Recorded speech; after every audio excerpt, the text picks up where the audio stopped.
အားလုံးမင်္ဂလာပါဒီနေ့သင်ပေးမှာတော့အမဒီအင်ကြီးပုံလေးပဲဖြစ်ပါတယ်အခုဒီအင်ကြီးပုံလေးကကြတော့ဒီမဲ့နော်လေဘင်းဝိုင်းခွဲလေးကိုမှအမတို့ကဒီမှာကပိုက်ပင်ကျိုးလေးပြန်ထည့်ပြီးတော့မှဖြတ်ဆက်ဒီဇိုင်းလေးပဲဖြစ်ပါတယ်ဒီမှာအောက်ကလည်းအမတို့ကြာရည်ကလေးတွေထည့်မယ်နော်အမကကြတော့လက်ပြတ်မချုပ်ပါဘူးခုကအမဇာချုပ်မှာဖြစ်တဲ့အတွက်ဒီမှာလက်ရှည်ချုပ်မှာဖြစ်ပါတယ်လက်ထည့်မှာပါနောက်တစ်ခုကဒီကျိုးပေါ့နော်ဒီကျိုးလေးတွေကြာတာလေးတွေကိုညီမတို့ကကြိုက်တယ်ဆိုရင်တော့ထည့်လို့ရတယ်အမကတော့ကျိုးမကြိုက်တဲ့အတွက်ကျိုးမထည့်တော့ဘူးနော်အဲ့တော့ခုအားဆိုရင်ဒီရင်းကြီးပုံလေးကိုဆွဲပါမယ်ပထမဦးဆုံးအမတို့ဒီရင်းကြီးပုံလေးဆွဲမယ်ဆိုရင်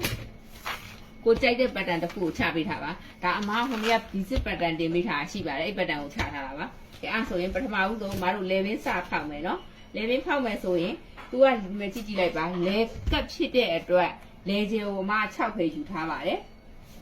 ဒါလေကျ6ဆိုရင်နှစ်နဲ့စားထားပြီးတော့ပေါ့နော်3ယူထားလိုက်ပါမယ်ပြီးပြီဆိုရင်ဒီမဲ့အဝိုင်းခွဲဒီအဝိုင်းလေးပြန်ကြမဲ့နေရာလေးကိုလေးလက်မမှတ်ပေးထားပါဒီအခွဲလေးကကြတော့အမကဒီမဲ့နော်9လက်မခွဲထီဝေရဲတာဖြစ်တဲ့အတွက်9လက်မခွဲထီယူထားပါမယ်ကဲပြီးပြီဆိုရင်ဒီမဲ့လဲကျဲ3လက်မယူထားတာရယ်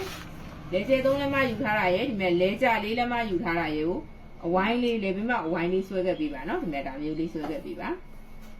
ဆွဲပြီးပြီဆိုရင်ဒါရှေ့လေကနေပြီးတော့မှအတွင်းထဲကို 0.5 မှတ်လေးမှတ်လိုက်မယ်နော်အခွဲကြီးကိုအများကြီးမပေါ်ကျင်တဲ့အတွက် 0.5 ပါ 0.5 မှတ်တယ်ဆိုရင်တော့ဟိုဘက်ဒီဘက်တစ်လက်မဖြစ်သွားမှာနော်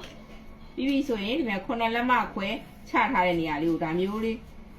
စောင်းခဲ့ပေးထားပါကဲအားဆိုရင်ဒီမှာ level ဝိုင်းခွဲဖြစ်သွားပြီနော်ဒါညှက်ထုတ်ပြမဲ့ပိုင်းလို့ဖြစ်သွားမှာနော် level လေးကဝိုင်းခွဲလေးဖြစ်သွားပြီကဲ level ပေါက်ရပြီ level ပြီးသွားပြီ level ပြီးပြီဆိုရင်နောက်တစ်ဆင့်ကိုသွားပါမယ်နောက်တစ်ဆင့်ကအမကကြာရည်အရင်ပြပေးလိုက်မယ်နော်မဲဒီအောက်ကကြာရည်ကလေးကိုအရင်ပြပေးပါမယ်အောက်ကကြာရည်ကလေးကကြတော့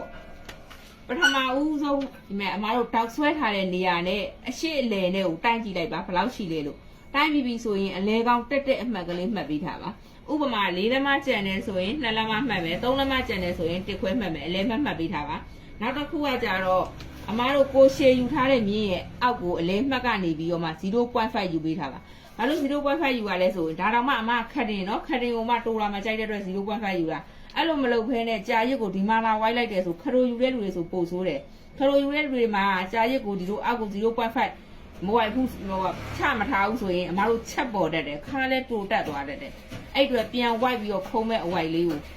ခါတိုးမသွားအောင်လို့မို့လို့ကိုလိုချင်တဲ့မြင်းပေါ့ခတ်တိုဆိုလဲခတ်တိုရဲ့ညင်းရဲ့အောက်ကနေပြီး 0.5 မှတ်ပေးထားပါမှတ်ပြီးပြီဆိုရင်ဒီမှာဒါရှေ့လေနော်ရှေ့လေကိုလည်းဒီမှာ 0.5 တို့